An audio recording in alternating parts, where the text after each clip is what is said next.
Hi, everybody. It's Matt from Discover College Soccer. I hope you're enjoying the podcast, whether that's on YouTube or your favorite podcast platform. Don't forget to hit the subscribe button. I also wanted to let you know about the Discover College Soccer Study Table. This is our brand new online portal that is complete with a 14-part online course giving you all of the ins and outs of the college soccer recruiting process. There's also a wealth of resources such as checklists, templates. There's the spreadsheets that have every soccer program in the country along with their coaches, their contact information, their social media information, some basic stats about the school, and more. Plus, there's an online community where you can ask your questions, share your wins, your losses, any questions that you may have around the college soccer recruiting process. It's all there at the Discover College Soccer study table that you can find at discovercollegesoccer.com/study table, and hopefully we will see you there. Hi, everybody. Welcome to Discover College Soccer. Today, we've got a special guest, a little outside the college coach realm, but one I know I'm interested in talking to, and that's Ken Massey from Carson Newman University. Welcome, coach. Or I was to say, welcome, coach. I'm so used to it. Welcome, Uh, Ken. I'm the furthest away from a coach you're going to get. I have a 5-year-old boy who's learning just to kick the ball in the yard. That's about as far as I've gotten. But it's an honor to be on your show, Matt, and I'll probably learn something while we talk Well, about the world of soccer, and I'll stick to the numbers. well, and I appreciate you being here, and that's great. I think the soccer journeys have to start somewhere. It's usually in the yard, so I think you're on the right track. Um, well, you're a professor at Carson Newman. Your focus has been on, well, I'll just say statistics, but I'll let you give me a little bit of a better primer on your background and how you got started into all this sports statistical modeling and what that looks like. So please let us know about that. Yeah, well, I did an undergraduate degree in math at an NAIA school, Bluefield in Virginia, and then I did my graduate work at Virginia Tech, which is a D1 school. And I've been at Carson Newman, which is a D2 school, for about 20 years now. And of course, all sorts of student athletes have come through my classes. I've gotten to know some of them, soccer players, baseball, football. We have probably 12 different sports on campus. And I really appreciate what these student athletes have to go through. I see how hard they work. They're not going to get rich playing professional, most of them. We've had a couple that went pro, but for the most part, they do it for the love of the sport. And whenever I can, I try to get out there and watch. Like I said, I have some children now. We love to go watch the soccer games. It's a great environment. And you can't beat the atmosphere of just parents and coaches and friends just come out and watch people they know play their sport. Yeah, absolutely. Well, I have a soft spot for math folks. My dad was a high school math teacher for 30 years and taught some college statistics and stuff like that. So I definitely have an appreciation for your body of knowledge. So while at Bluefield and Virginia Tech, which I was this close to going to Virginia Tech, I actually had my deposit in and I knew who I was rooming with, but last second change, and I ended up going to Uh, Catholic U for my undergrad. But um, so at Bluefield and then Virginia Tech, what drew you to, I think I can create a statistical model to rank sports teams. well, this was back in the mid to late 90s when the internet was just catching on. And I had become interested in Virginia Tech football. And if you've ever seen the USA Today print newspaper, for decades, they printed the Sagarin ratings. And I was just curious to how that would work for college football. I think that was the 95 season when Virginia Tech beat Texas in the Sugar Bowl. And I went to that game, and I just piddled around with some of the ideas I had learned in math and stats class and said, if I model teams as nodes in a graph and work out these systems of equations, let's just see what happens.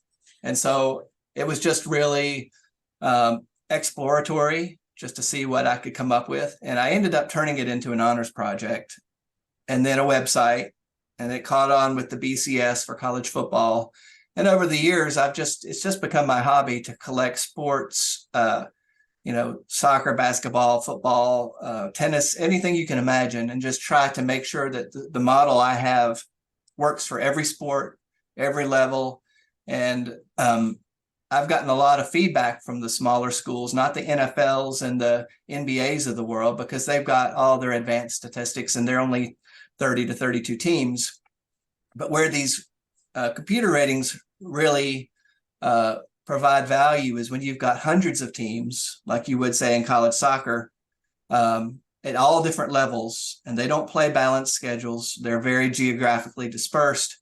And you want to figure out, relatively speaking, which programs are stronger than others for playoff seedings or for recruiting purposes. And so I'm glad I started this a long time ago. I didn't think I would do it my whole life, basically, but it's been a joy to me. And I'm glad I can have a website where people can see my work and provide feedback. I enjoy that kind of thing. Yeah, I mean, it's an awesome amount of information, and the crazy thing is, I mean, I could see it, just starting from, we'll say, humble beginnings of college football ratings, but you go through your website right now, and I can see, you know, minor league baseball, different soccer leagues, I mean, you got kind of everything under the sun on here. So how is it? Again, now we'll get a little bit geeky here, but how does that ratings methodology change from sport to sport? Because obviously something like soccer, uh, where you're playing games versus tennis, which is different matches, and you know, how does it change from sport to sport, or what specifically you're kind of looking at that what cuts across all sports, I guess? Yeah, well, the key is to understand the inherent uncertainty in any sport. Soccer is probably going to have more than most sports where, you might get more shots on goal, but, it's just like flipping a coin sometimes, which team gets more to go in. So the first step is to look at a score and come up with a mathematical model of how certain you would be that the team that won is actually the better team. Like in soccer, if you win 4-0, that's pretty convincing. But if you win 2-1, the computer's going to realize, hey, it could have gone the other way very easily. And it collects every observation of every score. It accounts for home field throughout the season, and it builds like this network where you can imagine, let's say Carson Newman is attached to Tusculum and Mars Hill and all the teams they play. And then they might be attached to teams further south, let's say into Georgia, and those Georgia teams might be connected to teams in Florida. And then as you work your way around the country, even though any one team may only play 15 opponents, those 15 opponents played numerous other opponents. And eventually they all get connected and they're kind of pushing and pulling on each other with this mathematical model, which tries to optimize, the ratings that would kind of fit what actually got observed. And it's with modern computers, it's not too tough, but I try to, my background is scientific computing. So I've taken care to try to build my software so that it's very robust to every sport that you could come up with. And it computes even, I don't do high school soccer, but I do high school football. And there you've got over 15,000 schools that get connected, and it can run in just a couple of minutes. Wow. Wow, that's awesome. Well, let's talk, excuse me, specifically about the soccer ratings. If I'm looking at the D1 college women's ratings on your site, you see the rating and 1, 2, 3, whatever, but then there's like a little number, and I guess that's the number that really is the key component here, right? That ratings number. But what do all these numbers and the different columns and all that kind of stuff really mean? Well, I have an overall ranking, which would be, kind of to model like if there were an AP poll, and maybe there is for soccer, I'm not sure, but if there were an AP poll where the humans actually paid a lot of attention like they do for college football, what would be kind of the way they would see it? And then you've got a power rating, which is how good the team probably actually is. Like I said, some teams may have been luckier than others. And the ranking might be the number 3 team in the country, but then their power rating is going to be how many goals per game better on average than in that typical team. So those power ratings are going to be real numbers, whereas the rankings are just ordinal numbers, 1, 2, 3, 4, 5. And then the power rating is subdivided into offense and defense. Some teams, might win games 4-3 all the time, and other teams might prefer to keep it 1-0 or 2-1. So different styles would have different paces of play, and that's accounted for in the offense and the defense. And then I've got a couple columns for strength of schedule for the season up to this point, and then for the full remaining schedule as well. So it is a lot of numbers, but I think that first ranking is pretty much like if you were to seed playoffs, what would be the fairest way to do it? That first ranking column you see. Okay. Well, in terms of you mentioned the AP poll as a different thing, and they don't think they really have an AP. Well, maybe they do for Division One, but definitely not for 2 and 3. Although there's a and United Soccer Coaches does their regional rankings, and then Right. the big one that people talk about along with college football is RPI. So how is like yours say different than RPI? Because I think that's a computer model as well, right? Right. The RPI is a computer model, but it's limited. Remember a few minutes ago, I was talking about like Carson Edmond might play teams in North Carolina, who play teams from Georgia, who Yeah. play teams from Florida. The RPI is only going to go 2 steps. They're going to go to opponents and opponents, which limits how well it can see the whole country. So my system effectively goes an infinite number of steps. It explores the entire graph as far as it'll go. And for the most part, teams are going to be connected, at least within division. I wish there were more games between divisions, say D1 versus D2, but at least my system tries the best given the data to separate those divisions, whereas RPI wouldn't be able to do that. And actually, that's a good point and question I had. One of the cool things that your site does or has the ability to do is matchups. And you can have, say, the number one D2 team. How is it going to fare against, say, the bottom D1 team? Because a lot of folks just automatically think D1 must be better than D2, must be better than D3, etc. But as you and I both know, there's a lot of times when that's not the case. There's going to be D2 teams that can always beat D1s, etc. So Mm-hmm. if I'm looking at the ratings for say D1 and I see, that a specific number there in that ratings column, 8.88 or something, and then the next, but the number one D1 team might have a rating of, let's say, I think Florida State here says 9.64, but the number one D2 team might be a 7 or something like that. So is your system taking into account that, say, difference in division? Yes, given the data that's available. Before we got on the call, just out of curiosity, I looked at Division One went 26, 2, and 3 against the rest of the divisions. So they did dominate, but then you can't just even look at the schedule. You have to see what was it top tier D1 teams beating up on, mid-tier D2 teams, or was it bottom D1 teams beating up on top D2 teams? So the system is going to account for the strength of the teams within division that end up playing each other. And it kind of moves like if this is D1 and this is D2, whereas RPI couldn't really tell which one's better.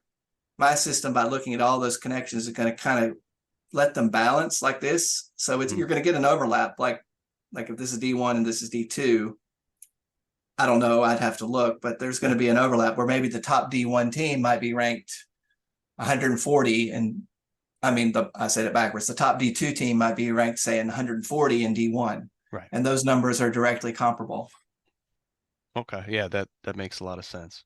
Well, I mean, just obviously there's a crazy amount of data and numbers being crunched on the background, but I mean, I have a hard enough time trying to, keep up with my daughter's high school schedule and the stats that come out of her games. So, I mean, how are you keeping track of all this stuff and all the changes? Because I mean, there's probably a handful of schools that are switching from D2 to D1 over the summer, and so you got to make those adjustments and that's just soccer. I can't imagine all the other sports and all that amount of data you're trying to keep up to Yeah. date. How do you do that?